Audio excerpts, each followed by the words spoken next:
Hi, welcome to week 5. We've made it over the halfway point. This video this week, short but effective. I actually want to start with my personal experience because the other two questions won't make sense without it. This video was pretty personal actually, and was directly related to our family. I know I talk about my kids probably in every video, but it's the last 23 years of my life, so no regrets, but all my experiences come pretty much from them. So my daughter is from Beijing. She was in an orphanage. She came home when she was 3. She's 16 now. She was in an orphanage of about 1,000 kids in the center of Beijing in the Haidian district. And so she was almost 4 when we went and got her. She didn't speak any Mandarin. She could understand it, but she didn't speak it.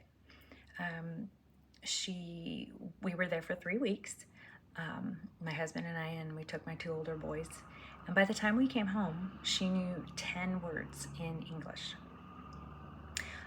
When she was around 5, I taught her to read, and now she reads the best in our whole family. She's the best reader, and she's a natural speller. I ask her how to spell things, so it's crazy. So what surprised me, and maybe it's more surprised me from my reaction maybe than I kind of had an inkling of where she was going with this conversation, but she said that it takes a human being for babies to learn their statistics on a different language. And I know that's very, very true. And of course, my reaction, I was tearing up a little bit, honestly, to know how the interaction just wasn't there when she was younger and in the formative years of being able to learn her own language. But it surprised me also, I think, that when they were talking about the sound types of different languages and how English has their R's and their L's and the Japanese R, I knew obviously the dialect when you listen to it is completely different. But I was always curious if it was actually easier for my daughter to pick up English than it maybe had been for Chinese. And that leads me to kind of one of my questions is that are we as individuals predisposed to learning certain languages better?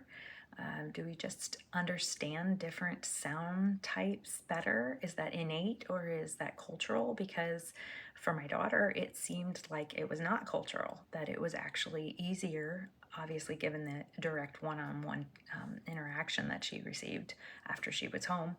But yeah, so, is there certain ways that languages have developed that some of us it's easier for some of us and harder for others?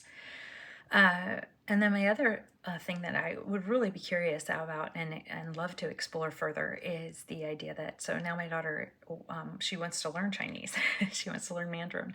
And I'm not going to invest a bunch of money in Rosetta Stone like I did with the other kids, because clearly we're way too old and we won't learn by audio or visual, which was surprising and really like, oh, great. So we were never going to pick up on this anyway. But she wants to go to a immersion school and learned Chinese.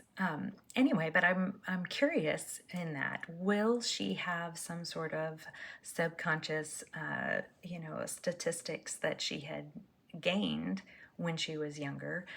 Will it make it easier for her to be able to learn the language now? If you are exposed to those things, like the babies that they had exposed and then changed their percentages of things, is that something that stays with you even if it's dormant and that you can draw upon in other times? I don't know. It would just be curious on how that works as we age. I know that there are people in this class that are probably bilingual and certainly have participated in more than one culture over their lifetime, and I'm curious what your guys' understanding is of these and your personal experience and concepts of this. Yeah, it's all great and fascinating. So See you next week.